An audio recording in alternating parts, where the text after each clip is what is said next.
Bismillahirrahmanirrahim. Assalamualaikum warahmatullahi wabarakatuh. Syukur alhamdulillah kita masih dipertemukan kembali di channel ini. Salawat dan salam selalu dan tetap tercurahkan kepada junjungan kita Nabi besar Muhammad sallallahu alaihi wasallam.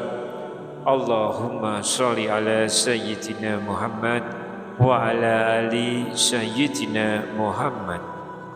Harapan dan doa saya semoga sahabatku semuanya selalu diberikan kesehatan, dilapangkan rezekinya, diampuni dosa-dosanya, dan selalu dipanjangkan umurnya. Dan sempatkanlah menuliskan salawat di kolom komentar.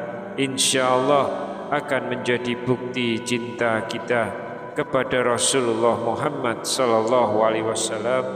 Semoga kita semua mendapatkan syafaat beliau di akhirat kelak. Amin ya rabbal alamin. Sahabat seiman yang dirahmati Allah, salat adalah ibadah yang sangat penting dalam Islam.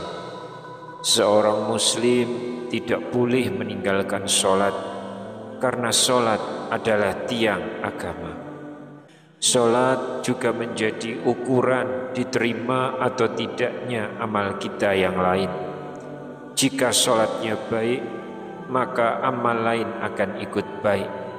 Tapi kalau salatnya rusak, maka amal lain juga bisa rusak. Rasulullah sallallahu alaihi wasallam bersabda, sesungguhnya amal yang pertama kali dihisab dari seorang hamba pada hari kiamat adalah salat. Jika salatnya baik, maka baik pula seluruh amalnya. Dan jika salatnya rusak, maka rusak pula seluruh amalnya. Hadis riwayat At-Tabrani dinilai sahih oleh Syekh Al-Albani. Sayangnya banyak orang yang sudah salat tapi belum benar dalam cara sholatnya. Ada yang sholat terburu-buru, tidak khusyuk dan tidak tumakninah. Padahal tumakninah adalah bagian penting dalam sholat. Tumakninah artinya tenang sejenak dalam setiap gerakan sholat, tidak terburu-buru. Misalnya ketika rukuk, kita diam sebentar sampai punggung kita lurus. Ketika sujud pun kita juga tenang sebentar, tidak langsung bangun lagi. Nabi Muhammad sallallahu alaihi wasallam bersabda, sesungguhnya seseorang bisa saja sholat selama 60 tahun, tapi tidak ada satupun sholatnya yang diterima, karena dia sempurnakan rukuknya tapi tidak sempurnakan sujudnya, atau sebaliknya. Hadis riwayat Ibnu Abi Syaibah dari Abu Hurairah radhiyallahu anhu. Rasulullah sallallahu alaihi wasallam juga pernah bersabda, sejelek-jelek manusia adalah yang mencuri dari salatnya. Para sahabat bertanya, bagaimana mencuri dari salatnya? Rasulullah menjawab, yaitu dia tidak menyempurnakan rukuk dan sujudnya, atau dia tidak meluruskan punggungnya ketika rukuk dan sujud. Hadis riwayat Ahmad. Hadis ini dinilai sahih oleh Syekh Al-Albani dalam Takhrij Al-Mishkah. Sahabat yang dirahmati Allah, pernah ada seorang sahabat yang sholat di depan Nabi Shallallahu Alaihi Wasallam. Setelah selesai, Nabi berkata kepadanya, ulangi sholatmu karena kamu belum sholat. Lalu sahabat itu mengulanginya lagi, tapi Nabi tetap berkata, ulangi sholatmu karena kamu belum sholat, sampai 3 kali. Kemudian Nabi mengajarkan kepadanya cara sholat yang benar.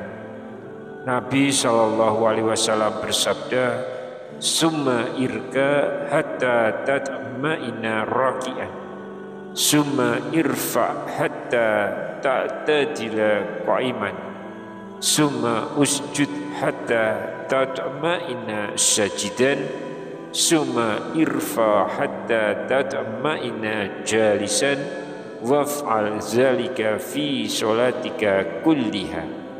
Yang artinya, rukuklah hingga kamu tumakninah saat rukuk, lalu bangkit sampai berdiri tegak, kemudian sujudlah sampai tumakninah saat sujud, lalu duduklah sampai tumakninah saat duduk.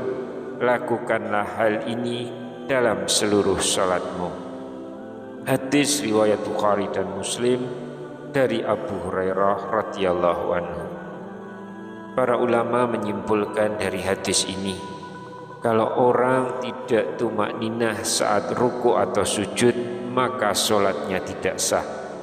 Ia harus mengulang sholatnya seperti yang Nabi perintahkan kepada sahabat tadi. Sahabat beriman yang dirahmati Allah, karena itu mari kita periksa kembali cara kita sholat. Apakah sudah sesuai dengan contoh dari Nabi SAW? Sudahkah kita rukuk dan sujud dengan tumakninah?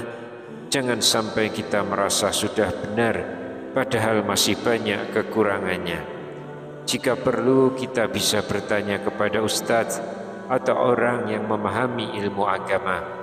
Minta mereka menilai apakah sholat kita sudah benar atau belum. Ini penting, karena sholat adalah ibadah yang pertama kali akan dihitung di akhirat. Semoga Allah memudahkan kita untuk memperbaiki sholat kita agar diterima dan menjadi penyelamat kita di akhirat. Wallahu a'lam bishawab. Wassalamualaikum warahmatullahi wabarakatuh.